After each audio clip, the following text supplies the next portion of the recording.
Bonjour, ici Sébastien pour une nouvelle critique ciné. Aujourd'hui, il est question du film La course des tucs en format DVD.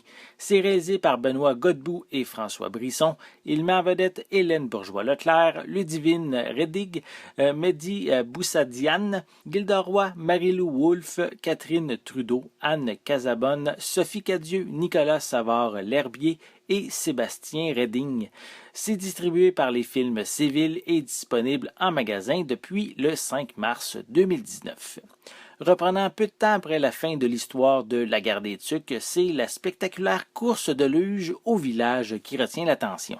François Les Lunettes et son équipe, avec Sophie comme coureuse, course contre le nouveau venu, le ténébreux et prétentieux Zach, et son athlétique cousine Charlie.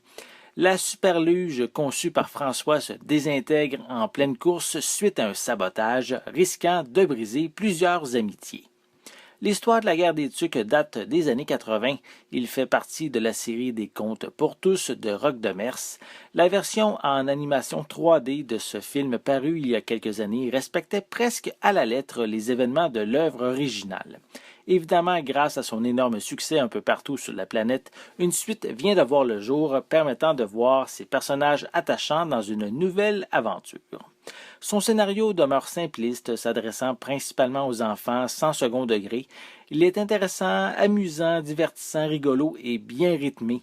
Grâce à Charlie voulant devenir chanteuse, on a droit à quelques pièces musicales qui, sans être désagréables, ne sont pas nécessairement nécessaires. J'aurais aimé également que le sentiment d'abandon que vit Zach, le nouveau du village, soit davantage développé. La qualité visuelle est vraiment magnifique, bien détaillée, fluide dans les mouvements des protagonistes. Les scènes d'action lors des courses de luge sont également des moments bien exécutés du récit. Le talent québécois n'a rien à envier aux énormes productions chez DreamWorks ou Pixar. Pour les pistes sonores, elles sont disponibles en anglais et en français 5.1 et malheureusement aucun sous-titre n'est inclus. Malheureusement, c'est la même chose pour les suppléments, il n'y en a aucun.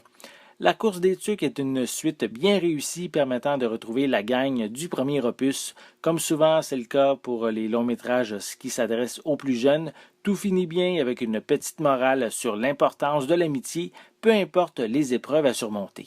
C'était Sébastien, merci et bon visionnement.